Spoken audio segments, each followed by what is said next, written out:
Alright guys, welcome back to my channel. I'm back.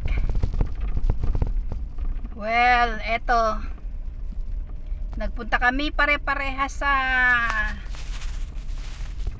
farm. Pero pinauwi ako mag-isa. Ayan, nagsosolo ako sa sasakyan today, this time. Ayan po, nakikita nyo, dinadaanan ko, halos madilim. Makikita nyo lang po yung mga mga ilaw-ilaw ba. So ayan guys, malayo-layo din ang tatahaking ko. But thank God, alhamdulillah. Rabbil alamin, bismillahirrahmanirrahim. Buti na lang po is gamay ko na ang daan. Pero po nung nakakaraan, talagang hindi ko po talaga gamay ang daan.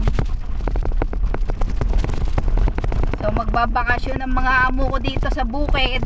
Kaya pala nagdala ng mga gamit, kumot, unan, blanket.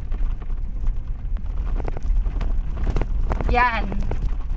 Kaya pala nagpagawa ng nagpa-deliver ng kahapon yung in-upload ko po na na bed at cabinet.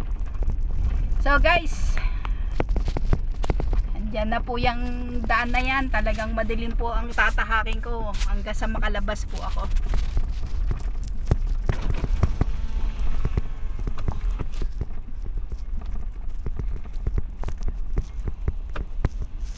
Ayan, gumamit na po ako ng headlight. Ayan, sobrang dilim guys. Lalabas pa po ako dyan.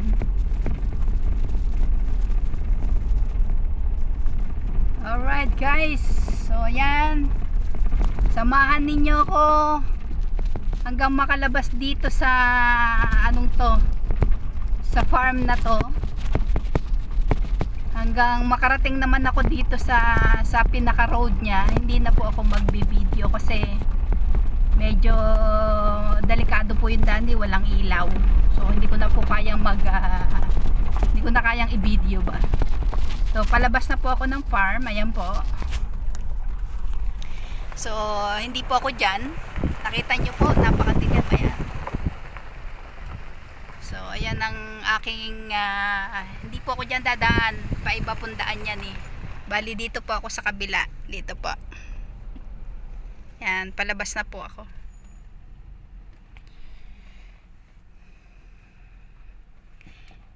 Magtitiis na akong umuwi kaysa naman ako doon matulog. Ayoko nga, kakatakot kaya matulog sa farm. Alright guys, ayan po. Bismillahirrahmanirrahim. Ako yung inyong gabayan, Lord. Nag-iisa po ako. Ayan po ang tatahakin ko. Alright guys, so hanggang dito na muna po ako. At hindi po ako pwedeng talagang mag video.